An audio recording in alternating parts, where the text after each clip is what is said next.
In today's video, we're taking a look at the H26 Ultra Plus. It's the latest 49mm Ultra smartwatch by the Hello Watch, and it comes with a completely redesigned UI and many new features inside it. In today's video, we will be taking a look at all of its features, but before starting, I have noticed that still a lot of you are not subscribed to the channel, so if you can take a moment to hit the subscribe button, I would really appreciate it. Moreover, you can also subscribe to Unbox with iMAT for the latest product unboxings and iMAT tutorials for the latest tutorials. If you haven't watched the unboxing yet on Unbox with iMAT, then do check it out from the link in the description box. It comes with a completely new packaging now. The box includes the smartwatch, motion straps, a USB wireless charger, and a user manual. Starting from the body, we get a 49mm case with a GPS antenna lining on it. Overall, the body is designed really well. And when it comes to the body quality, the Hello Watches always take the win. If you use the Apple Watch case on it, it perfectly fits it. Although it does take a bit of force to fit it on the smartwatch, and not just the case, the smartwatch is also compatible with the Apple Watch straps,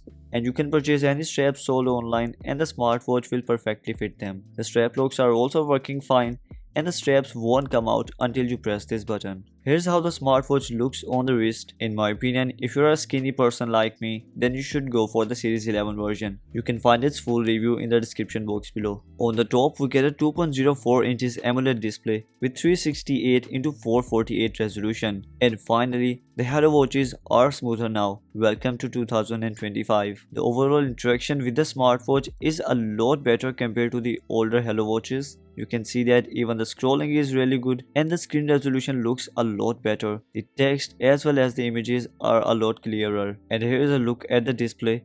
It's quite big and the bezels are quite thinner. The maximum brightness is really good and the display will be clearly visible in the daylight. Although I do have to say that I am not completely satisfied with the brightness of the always on display, as sometimes it gets really dim and it won't be visible even in the room light. Now let's take a quick look at the system UI. Taking the inspiration from the liquid glass UI, they've done an amazing job. The menu looks really nice, the icons are quite good looking. We also get new interface in many applications. Other than that, we get the new widgets page, although it is missing data in some places. After that, we have the control center, then we get the notification center here. But one thing is quite annoying, that it is missing the app history option. And if we talk about the watch faces, it is one of my favorite thing about this smartwatch. It comes with a lot of watch faces inside it, although we only have one built-in watch face, which is actually a good thing, as you can uninstall the rest of the 8 watch faces inside it, and you can choose your favorite ones from the dial market, and this watch face can be replaced by a picture from the gallery. But wanna know the most exciting thing about the watch faces?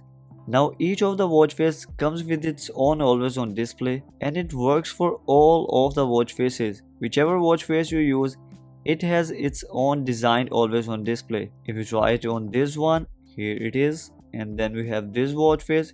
Here you can see that all of the watch faces come with their own always on display. But wanna hear something better? Now it works with the Liver Pro application, and if you go to its watch faces, it comes with a huge tile market. All of the watch faces are available for totally free. Each of the watch face available in the dial market comes with its own always on display. So you will be able to choose 8 watch faces from this dial market, and if you want to use your own picture from the gallery, you can go all the way down to customize watch face. Unfortunately, we do not have so much customizations like the H16 Ultra Plus, but you can choose a picture, choose a font color, select the time position as well as the functions on the watch face. Talking a bit more about the always on display, if you go to display and brightness, it has the always on option, which means it can stay on for the whole day or until the battery runs out, and if you go back, you can also schedule it. The normal screen time also has the always on option, which means you can also keep the display turned on the watch face until the battery runs out,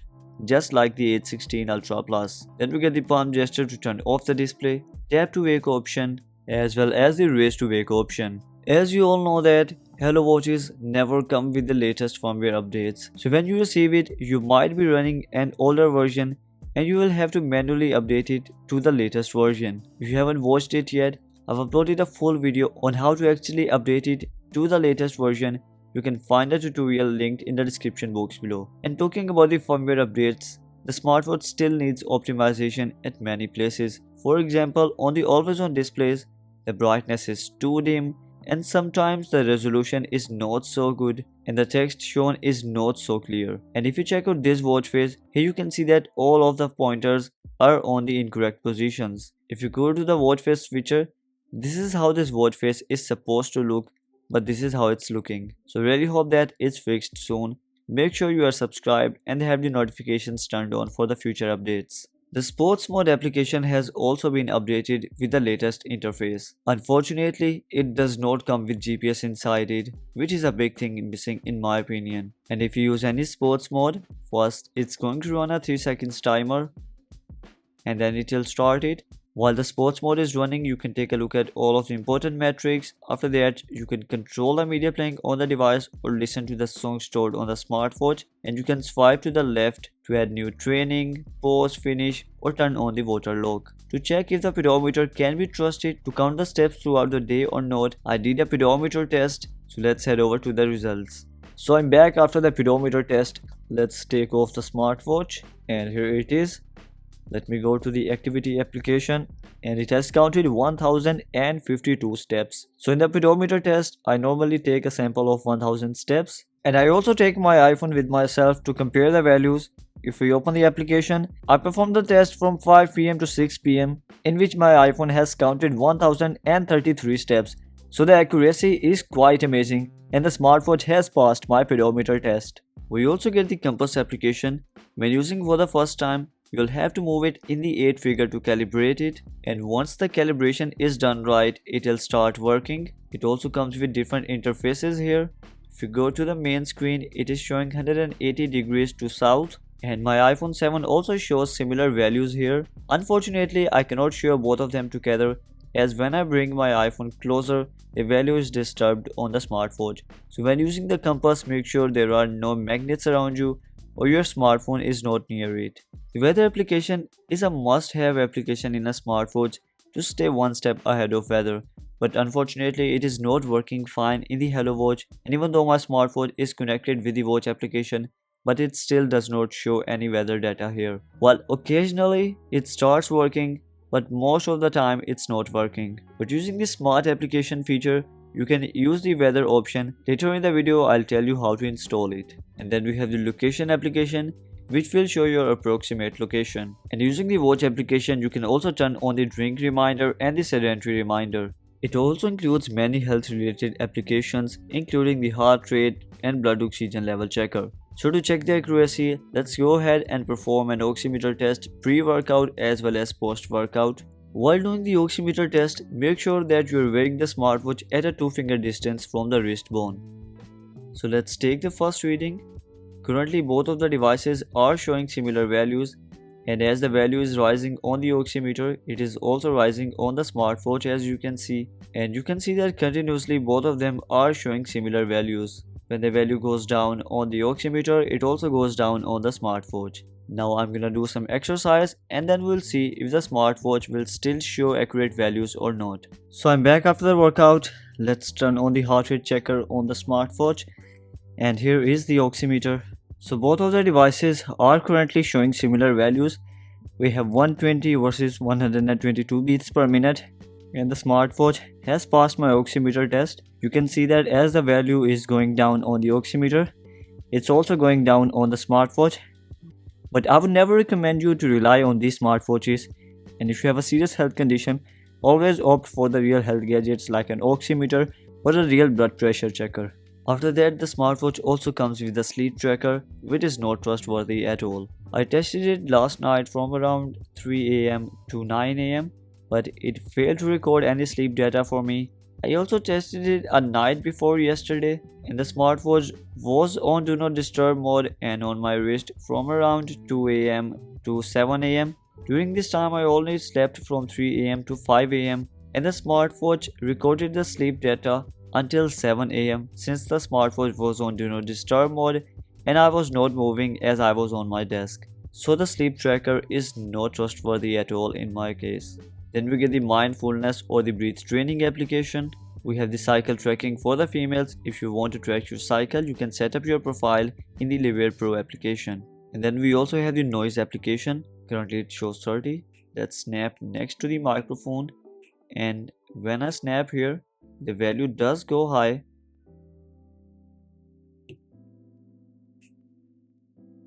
It might not be showing accurate values, but it does seem to work. Using the watch application, the smartwatch has a lot to offer. If you scroll down, it comes with the message push option, using which you can receive notifications from a lot of applications, including the ones which are not mentioned here. When you receive a new notification, it wakes up the display and shows a full screen prompt. It only vibrates, it does not ring. Here's how the notification center looks like. Unfortunately, now it does not support emojis. It is quite disappointing to see considering that the H16 Ultra Plus used to show the emojis. We also do not have banner prompts, and even when the display is turned on, it's going to show a full screen prompt or will take you to the notifications. Since the notifications are shown in full screen, so we do not have red dot alert, and all of the notifications are automatically red. We also get the Bluetooth calling option here, which can be enabled from the control center. Using Bluetooth calling, you can dial calls directly from the smartwatch. You might be noticing the new interface here. You can also receive calls directly on it. It rings as well as vibrates and also shows the name of the caller. After accepting the call, it has the option to transfer the call to the smartphone and back to the smartwatch. You can also control the sound level and also mute the call from here. And as far as I have checked, it also supports WhatsApp calling and also shows the name of the WhatsApp caller. If it is not showing the name of the caller for you, go to settings, then go to Bluetooth and go to the Bluetooth connection of your smartwatch and make sure that sync context option is enabled. Using Bluetooth calling, you can also access the voice assistant directly on the smartwatch and give it commands from here. And using Bluetooth calling, you can also stream the sound on the smartwatch. If you do not want your smartphone's sound to play on the smartwatch, all you have to do is go to the settings and here scroll down to sound and vibration and turn off the media audio option. Then it will not shift your smartphone's sound to the smartwatch, while you can continue to control the media playing on the device. Using the watch application, you can also sync your favorite contacts in the smartwatch, and you can also save the QR codes of your social profiles so anyone can scan the QR code and directly access your profiles. The smartwatch is also equipped with a 1 GB of local storage. You can transfer files using the smartphone. First of all, you can transfer songs inside it, although it's a hassle to transfer songs from the smartphone to the smartwatch as the speed is really slow, and even a 4 to 5 megabytes of song is going to take around 6 to 7 minutes. You can either play the songs directly on the smartwatch, or you can go here and select TWS mode, and here you will be able to connect with your wireless earphones and listen to the songs stored on the smartwatch directly on them. Then you can store pictures inside it. You can also zoom in and zoom out on the pictures, and you can also choose any picture and tap on as watch face, and it's going to set that picture as the custom watch face. Then we have the ebooks option, using which you can store TXT files in the smartwatch. You can use it to store your grocery list or your important pins. In the end, you can record sound directly on the smartwatch. It also shows live waves, and once you are done recording, you can tap on this button and it's going to upload the file in the smartphone, where you can select and save it to the files or share it on other applications.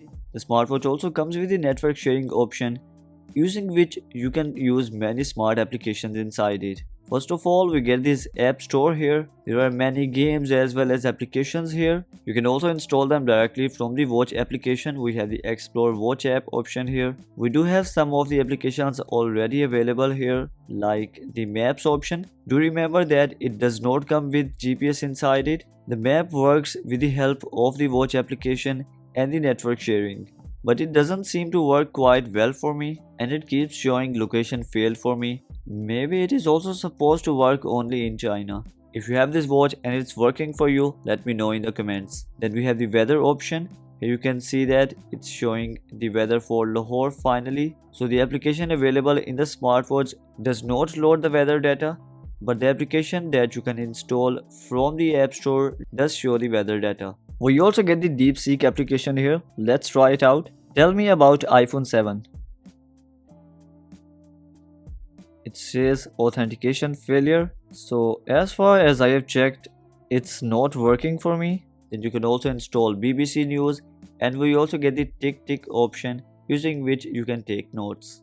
The smartwatch also includes many utility applications. We have timer here. Let's set it for 1 second, and when the timer ends, it starts to vibrate, It's a quite good option. The vibration intensity is also good, but I would have preferred the ring option. Then we have calendar. You can move forward and backward in the calendar, but you cannot add reminders or events. We get the camera option here, using which you can use the smartwatch as a remote shutter button. Unfortunately, like the H16 Ultra Plus, we do not have the live preview option. Then we get the alarms. You can add alarms directly in it. Let's set it for 12:06. Unfortunately, we do not have the option to use the songs you have imported as ringtones for the alarms. This option has been removed in the H26 Ultra Plus. Here's how the alarm is shown. It rings as well as vibrates, and we have the stop option here.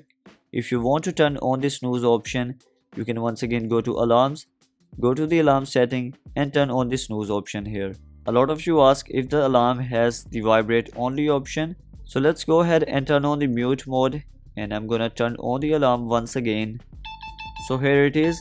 Unfortunately, even when the silent mode is turned on, the smartwatch rings on alarms. After that, we get the stopwatch. Let's start it. We have different interfaces here. You can tap here to add laps, and the maximum number of laps you can add are 30. Let's see if it can go back. Yes, it does. But does it run in the background? Yes, it does, which is another good option. This option was not available in the H16 Ultra Plus. Here we have the calculator. Let's try it out. I'm gonna do 5 multiply 5. It works. Let's do 50 into 15%. So it shows an error. So I'm not really sure how it's supposed to work. Let's try to do 50 percentage 25 equals 0. I don't think so. So the percentage option also doesn't work, which used to work in the H16 Ultra Plus. In the end, it comes with a 450 mAh of battery capacity as advertised. Talking about the battery life, the smartwatch has lost only 5% of the battery in about 60 minutes of recording. So the battery timing is quite good.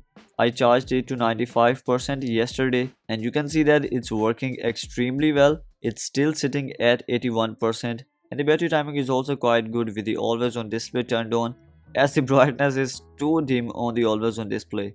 But still, let's choose a watch face. For example, this one. I'm going to turn on the always on display on this watch face, and I'll be leaving it with the do not disturb mode enabled for the next 5 hours, and we'll see how much battery it loses. Do remember that currently it is at 81%. So I'm back after almost 4 hours, and if you check out the battery now, it is now at 80% and has lost only 1% of the battery. Remember that this test was only for the always on display. My Bluetooth calling, network sharing, everything was turned off, and I didn't use the smartwatch in this time. And like this, the smartwatch can easily give you around 4 to 5 days of battery life with the always on display enabled. But if you are using the Bluetooth calling, network sharing and the raise to wake gesture, it's gonna give you around 2 days of battery life. So guys, that's all from today's video. What do you think about it? In my opinion, it's an all-in-one package. The watch faces and the software needs a little optimization, otherwise it looks great. The battery timing is amazing, and the oximeter as well as the pedometer sensors are working extremely well. If you would like to get one for yourself, you can use the link in the description box below, and I would really appreciate if you can use that link while purchasing. And for the upcoming videos, make sure to hit the subscribe button and turn on notifications. I will see you in the next one.